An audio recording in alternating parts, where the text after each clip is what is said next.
Good evening friends, welcome to the computer classes for all.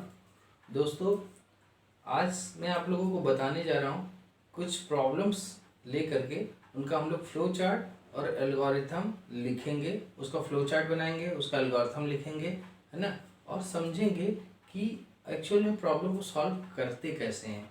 यदि दोस्तों एक बार आपने ये चीज़ें समझ ली जो आज के लेक्चर में मैं आपको समझाने जा रहा हूँ, तो आपको प्रोग्रामिंग बड़े इजीली समझ में आएगा। आज का लेक्चर प्रोग्रामिंग समझने के लिए बहुत इम्पोर्टेंट है, ध्यान रखिएगा। देखिए, कभी भी हम किसी प्रॉब्लम को सॉल्व करते हैं लाइफ में, तो जो हमारा सलूशन होता है या सेम यही चीज़ प्रोग्रामिंग पे भी एप्लीकेबल होती है कि जब हम किसी चीज़ को सॉल्व करने के लिए प्रोग्राम लिखते हैं तो हमारा जो अप्रोच होता है, जो हमारा फ्लो होता है, सिमिलरली कंप्यूटर का जो फ्लो होता है वो 3 तरीके का हो सकता है दोस्तों। चौथा एक और है, वो भी मैं बताऊंगा। सबसे पहले आपका जो सलूशन है ऐसे चल सकता है सिक्वेंशियल चलने का मतलब आपने कुछ इंस्ट्रक्शन लिखे हैं, कुछ स्टेप्स लिखे हैं, step number 1, step number 2, step number 3, ऐसे चलता जा रहा, 4, 5, 6, 7। सिक्वेंशियल का मतलब पहले ये वाला परफॉर्म हुआ, उसके बाद ये परफॉर्म हुआ, उसके बाद ये परफॉर्म हुआ, फिर ये परफॉर्म हुआ, एक के बाद एक चीज़ें परफॉर्म होती जा रही हैं। This is called sequential. पहले ये हुआ, उसके बाद ये हुआ, फिर ये हुआ, फिर ये हुआ, फिर ये हुआ, फिर ये हुआ, एक के बाद एक जो चीज़ें चलती जाए। तो आपका सोल्यूशन एक तो ऐसा होता है, आपको प्रॉब्लम जब सॉल्व करने चलेंगे, आप प्रोग्राम जब लिखने चलेंगे या फ्लो चार्ट लिख रहे हैं, तो एक तो सिक्वेंशियल ऐसे फ्लो चल रहा है, आपका प्रोग्राम भी ऐसे ही। एक तरीका तो ये है कि सिक्वेंशली एक के बाद एक चीज़ें चलती रहें, ठीक है, एक ऐसा सिचुएशन आ सकता है। दूसरा हो सकता है कि आप कंडीशनल फ्लो हो सकता है, आपका जो फ्लो है वो कंडीशनल हो, इसे ब्रांचिंग भी बोलते हैं हम लोग। इसके अंदर आपको डिसीजन लेना है कि यदि ये पर्टिकुलर सिचुएशन आए तब ये करो, अदरवाइज ये करो। मीन्स आपका जब स्विच ऑन हो तो फैन चल जाए, अदरवाइज न चले। ऑन हो, एक कंडीशन ट्रू हो तभी ये काम करो, नहीं तो नहीं करना है। या कंडीशन ट्रू है तो ये वाला करो, अदरवाइज ये वाला करो। तो दो में से एक सेलेक्ट करना है, ट्रू होगा तो ये, फॉल्स होगा तो ये। दो ब्रांच निकल रहे हैं, एक तो ट्रू का ब्रांच, एक फॉल्स का ब्रांच। कंडीशन ट्रू है तो इधर साइड जाओ, अदरवाइज इधर साइड जाओ, ठीक है दोस्तों। तो ऐसे भी हो सकता है कि आपके पास बहुत सारी चीज़ें अवेलेबल है ना, और कंडीशन बेस्ड है। ये कंडीशन ट्रू है तो ये वाला टास्क करो, ये वाला ट्रू है तो ये वाला करो, अगला कंडीशन ट्रू है तो थर्ड टास्क करो, अगला ट्रू है तो फोर्थ टास्क करो। कंडीशन बेस्ड आपको ब्रांचिंग करनी है, तो ऐसा सिचुएशन भी आ सकता है, उसे हम लोग कंडीशनल स्टेटमेंट्स बोलते हैं। अभी मैं आपको सिखाऊंगा कि एल्गोरिथम में कैसे कंडीशन लगाते हैं, और आपने एल्गोरिथम में सीख लिया तो प्रोग्रामिंग में भी बड़ी इजीली आज को आ जाएगा। एल्गोरिथम यदि आपको आता है, फ्लो चार्ट बनाने आता है, तो प्रोग्रामिंग तो कुछ भी नहीं है, उसमें सिंटेक्स ही तो उसके रूल्स डिफाइन है, उसके अकॉर्डिंग लिख दो, हो गया प्रोग्राम। जो थर्ड है दोस्तों, वो लूपिंग वाला होता है। लूपिंग बोलते हैं या इसी को इटरेशन बोलते हैं। आपके जो सीक्वेंस, आपने जो स्टेप्स लिखे हैं वो certain number of steps repeatedly perform होना है, बार बार रिपीटेशन होना है, until the certain condition is satisfied। जब तक कोई पर्टिकुलर सिचुएशन अगर होता रहता है तब तक चीज़ रिपीट करती रहे, रिपीटेशन पे चलता रहे चीज़, तो ऐसे को हम लोग बोलते हैं लूपिंग इंस्ट्रक्शंस। तो प्रोग्रामिंग में भी चाहे सिक्वेंशियल, चाहे कंडीशनल, या कोई इटरेशन वाले, लूपिंग वाले स्टेटमेंट्स हम लोग को चलाने पड़ते हैं। चौथा एक होता है दोस्तों जिसमें हम लोग को जंपिंग करनी पड़ती है, कंट्रोल को जंप करके, फंक्शन में हम लोग करेंगे जंपिंग, तो जिसमें आपको जंप करके कंट्रोल करेंटली जहाँ प्रोग्राम है वहाँ स्टॉप करेगा, जंप करके कंट्रोल कहीं और जाएगा। जो नेक्स्ट होता है that is jumping of control. Control को जंप कराना है कि कंडीशन मीन्स आपका करंट प्रोग्राम जो चल रहा है वहाँ रुके, है ना, कंट्रोल जंप करके कहीं और जाए, वहाँ चीज़ें परफॉर्म करे और वापस आकर के फिर वहीं से रिज्यूम कर ले, है ना, उसकी अगली लाइन से। तो इसे जंपिंग स्टेटमेंट बोलते हैं। तो प्रोग्रामिंग में भी चाहे सीक्वेंशियल चलेगा, चाहे कंडीशनल चलेगा, चाहे इटरेशन चलेगा या जंपिंग होगी, ये चार चीज़ें ही होती हैं प्रोग्रामिंग में दोस्तों, ठीक है ना। इन्हीं को हम लोग चीज सीखेंगे आगे चल के, जब प्रोग्रामिंग सी प्रोग्रामिंग स्टार्ट करेंगे तो, ठीक है दोस्तों। तो अब जो ये तीन बेसिकली हम लोग यहाँ तीन डिस्कस करेंगे, सिक्वेंशियल, कंडीशनल एंड लूपिंग की प्रॉब्लम्स कैसे हैं और उन प्रॉब्लम्स को लाइव यहाँ पे देखते हैं दोस्तों। जैसे मान लीजिए आपसे कहा है कि आपको सिंपल इंटरेस्ट कैलकुलेट करना है। मैं लिख रहा हूं write an algorithm and draw flow chart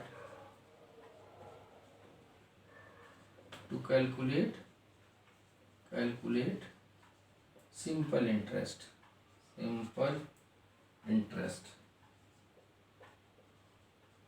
तो सिंपल इंटरेस्ट कैलकुलेट करने के लिए दोस्तों हमें एल्गोरिथम बनाना है और फ्लो चार्ट लिखना है। तो हम लोग एल्गोरिथम में सबसे पहला स्टेप लिखे, स्टेप 1 स्टार्ट किया। इसे बता चुका हूँ लास्ट टाइम आप लोगों को, स्टेप बाय स्टेप प्रोसीजर लिख रहा हूँ। स्टार्ट होगा, लास्ट में स्टॉप होगा, जिससे ये पता चले कि फाइनाइट नंबर ऑफ स्टेप ही चल रहा है। इसके बाद मैंने स्टेप 2 लिखा और इसमें हमने यदि सिंपल इंटरेस्ट लेना है तो हमें इनपुट क्या क्या लेना पड़ेगा, प्रिंसिपल, रेट एंड टाइम। तो हमने लिख दिया इनपुट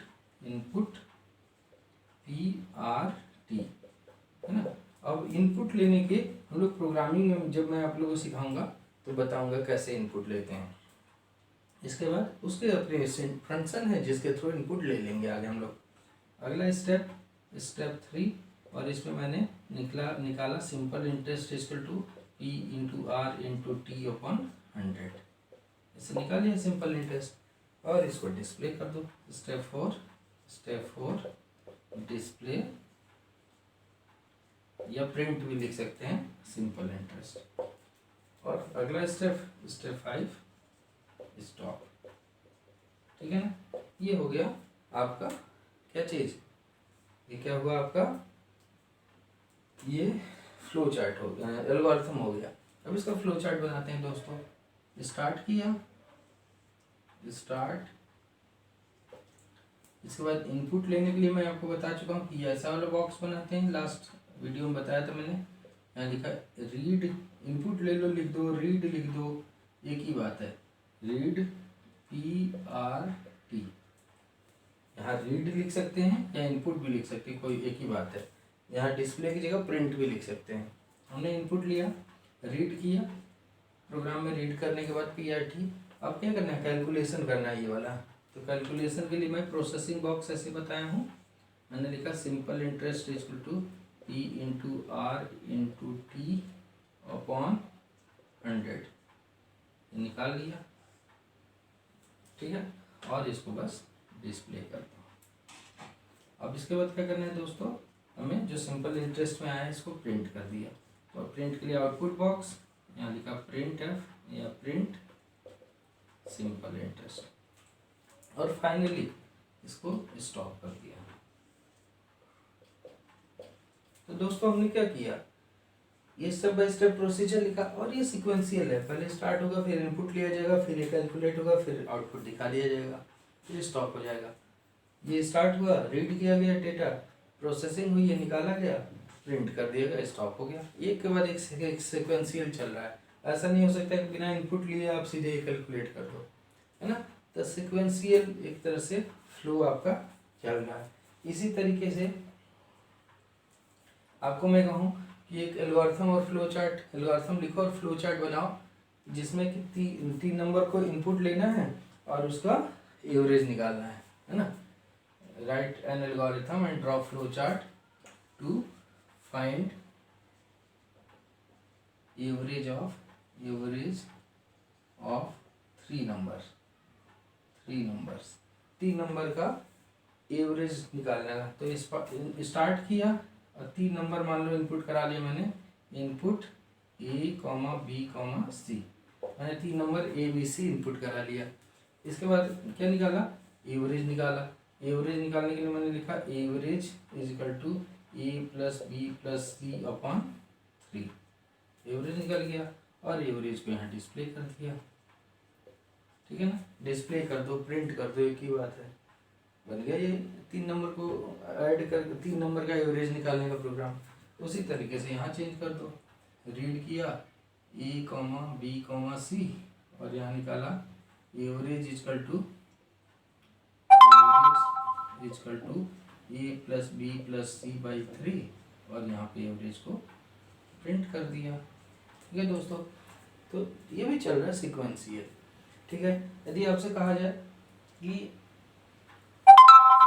एरिया ट्रायंगल का एरिया निकालने का बनाओ, draw flow chart to find area of triangle, area of triangle. ठीक है, तो ट्रायंगल का एरिया निकालना है तो हमें क्या किया जाए, दो तरीके से निकाल सकते हैं। एक तो बेस इंटू हाइट अपॉन 2 वाला फार्मूला एरिया निकालने का, तो उसमें बेस हाइट इनपुट लेंगे और यदि वो एस वाले तरीके से S into S minus A S minus B, तो ए बी सी 3 साइड लेंगे। किसी भी एक तरीके से कर लेते हैं। इनपुट कर लिया मैंने बेस एंड हाइट को, ठीक है, और फिर निकाल दिया मैंने area is equal to base into height upon 2। ठीक है, और एरिया को डिस्प्ले कर दिया। ऐसे इसमें एरिया आपने इनपुट बेस रीड कर लो, बेस और हाइट, यहाँ से एरिया निकाल लो। Area is equal to base into height upon 2, ये निकल गया और उसको प्रिंट कर दो, प्रिंट एरिया। ठीक है ना, तो चल रहा है ये भी सिक्वेंशियली। यदि वो वाला तरीका हम लोग यूज करते, बेस हाइट लिया, एरिया कैलकुलेट कर दिया, प्रिंट कर दिया, बेस हाइट रीड किया, एरिया कैलकुलेट किया, प्रिंट कर दिया। बस ये ध्यान रखना कि इनपुट आउटपुट के लिए ये वाला बॉक्स, प्रोसेसिंग के लिए ये वाला बॉक्स, स्टार्ट स्टॉप के लिए ये वाला बॉक्स। अभी आगे डिसीजन मेकिंग एंड लूपिंग में बताऊंगा कौन से बॉक्स यूज होते हैं। ठीक है, यदि आपको उस तरीके से करना होता, जैसे आपने ए बी सी वाले तरीके से तो इनपुट ले लेते ए बी सी, है ना, फिर हम लोग यहाँ पे पहले निकालते, फिर क्या करते हैं हम लोग, पहले एस निकाल लेते, लिखते S is equal to A plus B plus C upon 3, है ना। एस निकालने का क्या फार्मूला होता है, ए plus B plus C upon 2, है ना, तो ये निकाल लिया। इसके बाद निकाला area is equal to area is equal to under root, है ना, under root S into S minus A, S into S minus A into S minus B into S minus C, ये निकाल लिया, है ना। ऐसे निकाल दिया एरिया और एरिया को डिस्प्ले कर दिया, डिस्प्ले एरिया, और यहाँ पे स्टॉप कर दिया, स्टेप 6 स्टॉप। तो यहाँ पे प्रोसेसिंग बॉक्स में हम लोग पहले इनपुट लेते, क्या, read A comma B comma C, ये इनपुट ले लेते, और उसके बाद हम लोग यहाँ पहले एस निकालते, S is equal to A plus B plus C by 2, और फिर area is equal to under root S into S minus A S minus B into S minus C, ये निकाल लेते हैं ना, और उसके बाद इसको एरिया प्रिंट कर देते हैं। तो इससे जैसे हो रहा है सिक्वेंशियल ही फ्लो है ये भी दोस्तों। ठीक है दोस्तों,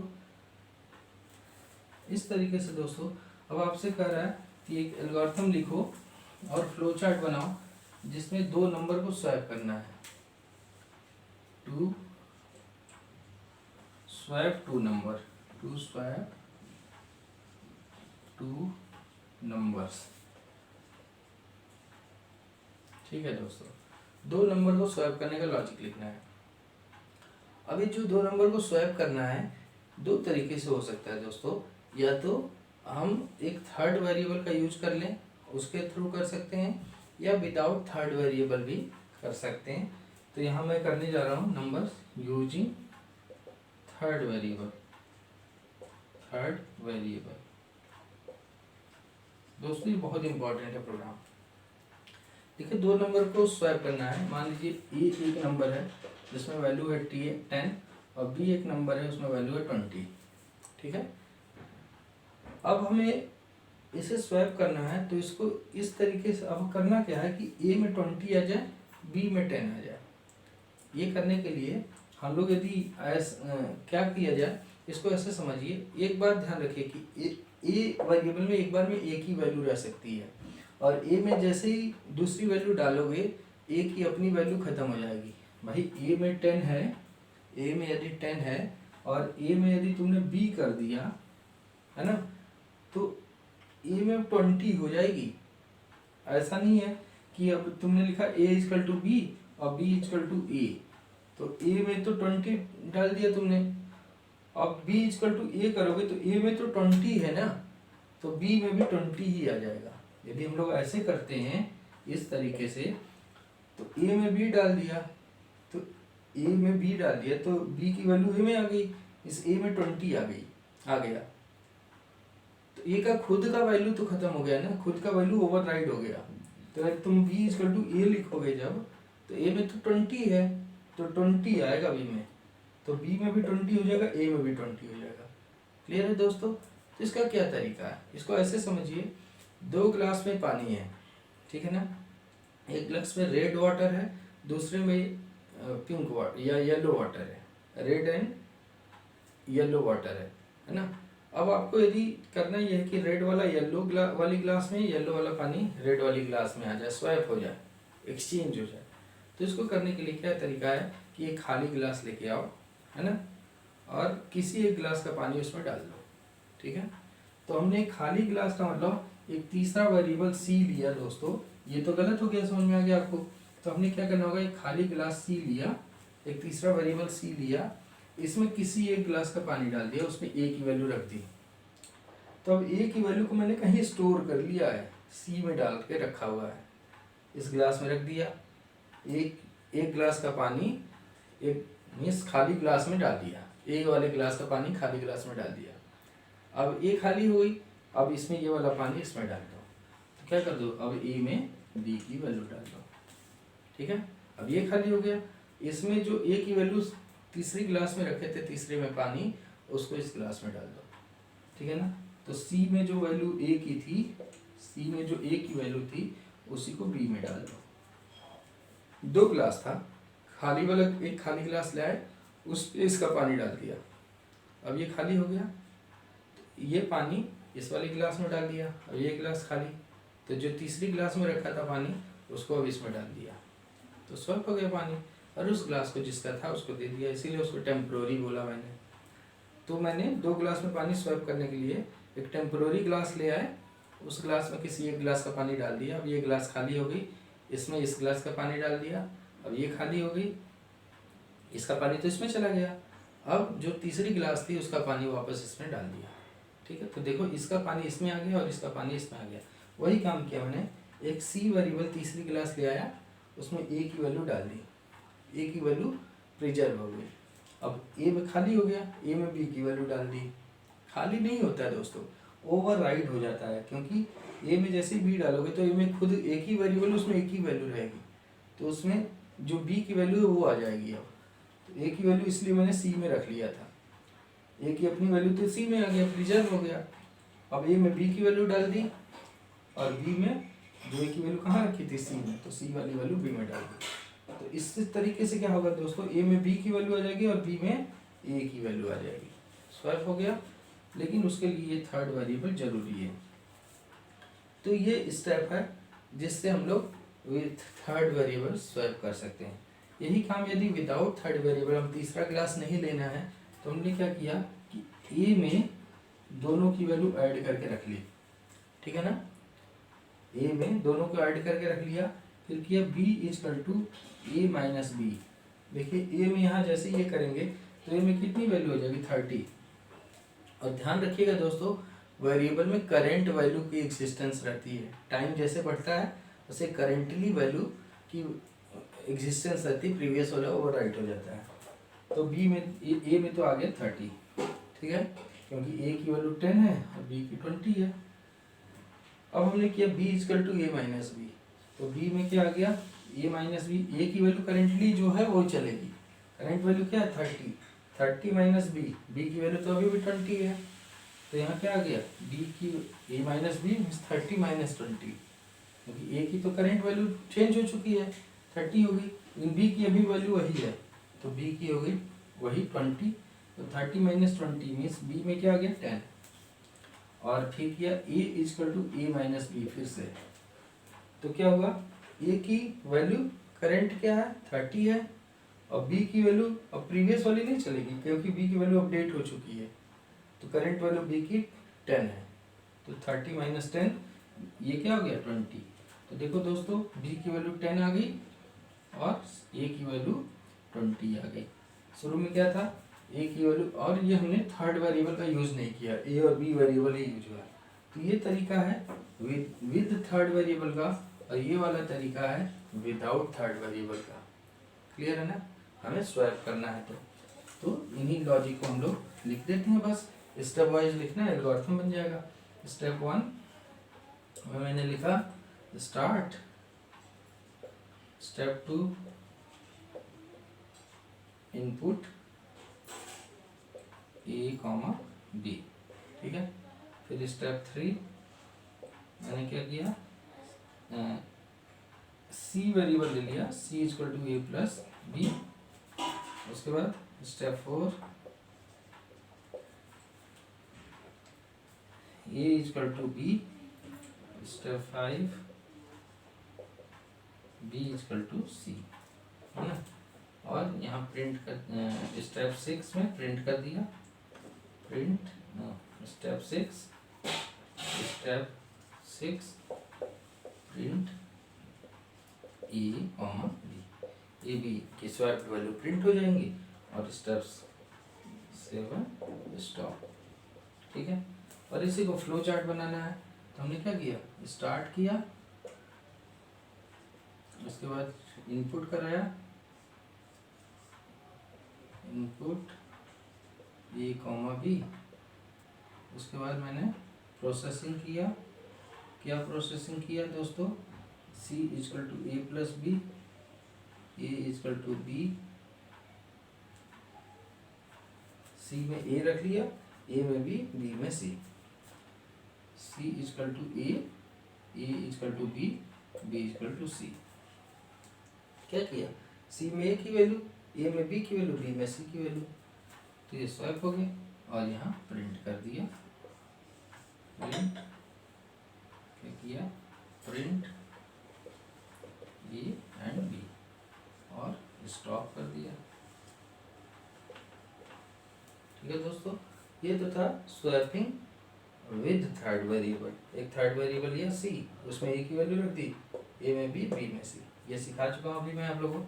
और यदि कोई कहे कि without third variable, number without third variable, तो क्या करना है दोस्तों, हम लोग को A equal to A plus B is equal to A minus B and A equal to A minus B.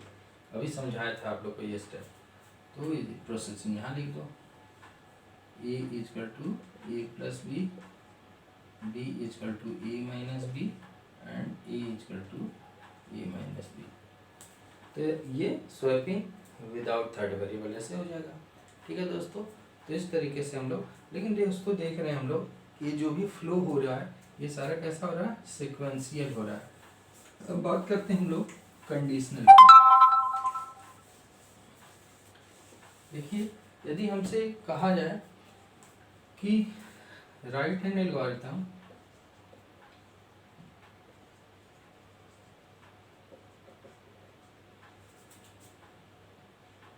To find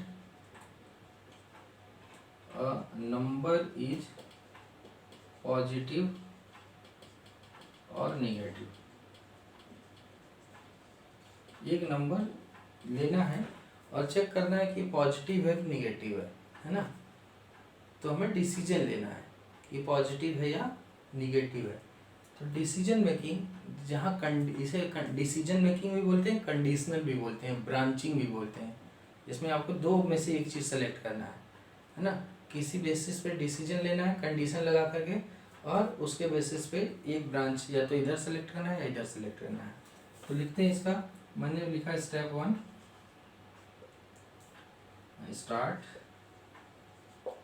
step 2 input number, मान लो एन नाम के वेरिएबल में ले लिया नंबर। उसके बाद मैंने चेक किया स्टेप 3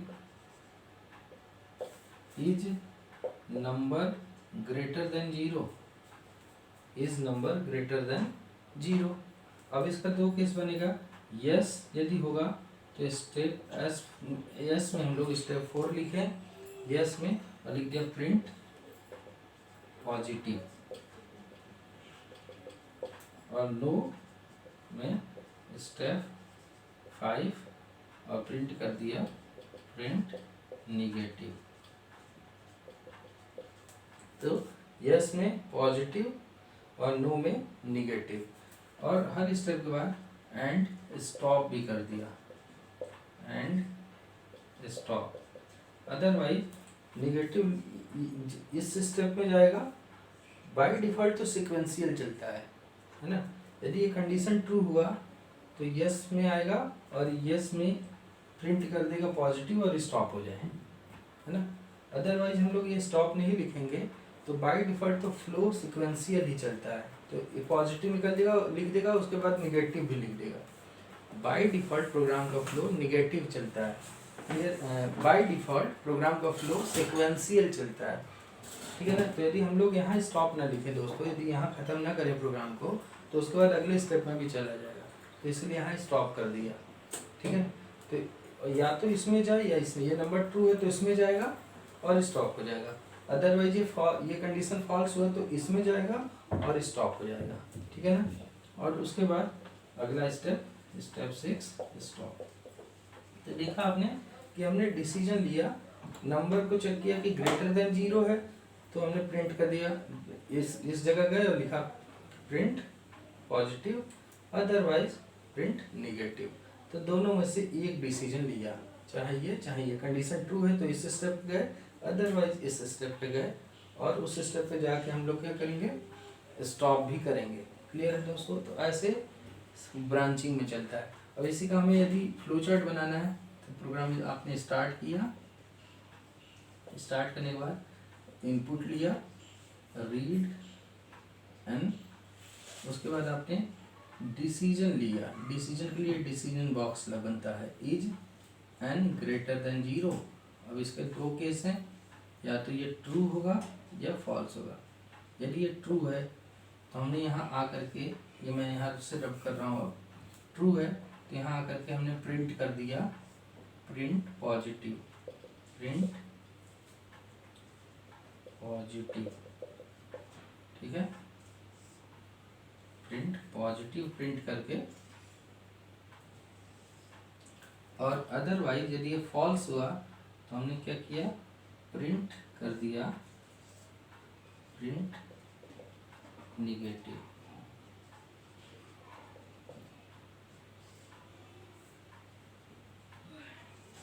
ठीक है दोस्तों। यदि यहाँ डिसीजन लिया, यदि ये ग्रेटर देन 0 है तो ट्रू होगा, चाहे फॉल्स, ट्रू होगा तो पॉजिटिव प्रिंट कर दिया, फॉल्स है तो निगेटिव प्रिंट कर दिया, और फाइनली हम लोग इन दोनों को क्या करेंगे, स्टॉप करा देंगे।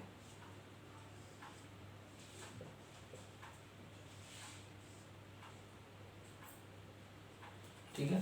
तो इस तरीके से डिसीजन मेकिंग का ये फ्लो चार्ट है, ये उसका एल्गोरिथम है। यदि नंबर ग्रेटर देन 0 है तो उसका ये स्टेप, अदरवाइज ये स्टेप, यस में यहाँ जाना है, यहाँ हम लोग लिख सकते हैं कि फिर this is greater than 0 go to step 4, otherwise go to step 5, ये बात भी लिख सकते हैं हम लोग, ठीक है। और उस स्टेप में चला जाएगा, चाहे इसमें, और उसके बाद and stop, and stop, and stop. और उस स्टेप में यदि स्टॉप नहीं लिखेंगे तो उसके बाद उसका अगला स्टेप भी फ्लो में चला जाएगा। क्लियर है? तो इस तरीके से सिक्वेंशियल बनाते हैं हम लोग। अब सिक्वेंशियल का दोस्तों एक और प्रोग्राम बनाते हैं कि यूजर से एक नंबर इनपुट कराते हैं और चेक करते हैं कोई इवन नंबर है या ऑड नंबर है ना। तो number two find number is even और ऑड, इवन और ऑड, इवन ऑड का चेक करना है। तुमने नंबर इनपुट करा लिया और यहाँ चेक किया is number modulus 2 equals to 0। Modulus 2 क्या देता है दोस्तों? रिमाइंडर।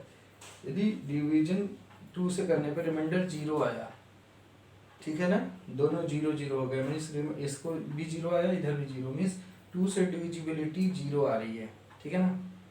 तो स्टेप 4 पे आओ और यहाँ क्या प्रिंट कर दो? Number is print even and stop, ठीक है। Otherwise print odd and stop, ठीक है। यहाँ लिख भी सकते हैं कि if this condition is true go to step 4 otherwise 5। तो यदि ये ट्रू हुआ तो इसमें आया और आकर के 2 से डिवीजन चला गया, तो ऐसे मॉड्यूलस ऑपरेटर क्या करता है? रिमाइंडर चेक करता है। इसमें का डिवीजन करेगा, देखेगा रिमाइंडर 0 आ रहा है कि नहीं। यदि 0 आ रहा है तो ये कंडीशन ट्रू हो जाएगी। ट्रू है तो यहाँ आया और लिख दिया even number otherwise odd number और प्रोग्राम स्टॉप हो गया। यदि स्टॉप नहीं लिखेंगे तो इवन लिखेगा, उसके अगले ही लाइन में जाके ऑड भी लिख देगा। क्लियर है? उसी तरीके से यहाँ करते हैं, नंबर का कंडीशन बस चेंज हो गया। If N modulus 2 equals to 0 true है तो क्या प्रिंट कर दो? इवन अदरवाइज ऑड, ठीक है दोस्तों, और स्टॉप। इस तरीके से हम लोग, तो दोस्तों देख रहे हैं, हमें यदि ब्रांचिंग वाले एल्गोरिथम या फ्लो चार्ट बनाने हैं तो इस तरीके से बनाते हैं। ब्रांचिंग के लिए हम लोग आगे कंडीशनल स्टेटमेंट्स बहुत सारे पढ़ेंगे, if else, switch case, nested if else, else if ladder, ये सारी बहुत सारी चीज़ें पढ़ेंगे हम लोग सी प्रोग्रामिंग में। रब करता हूँ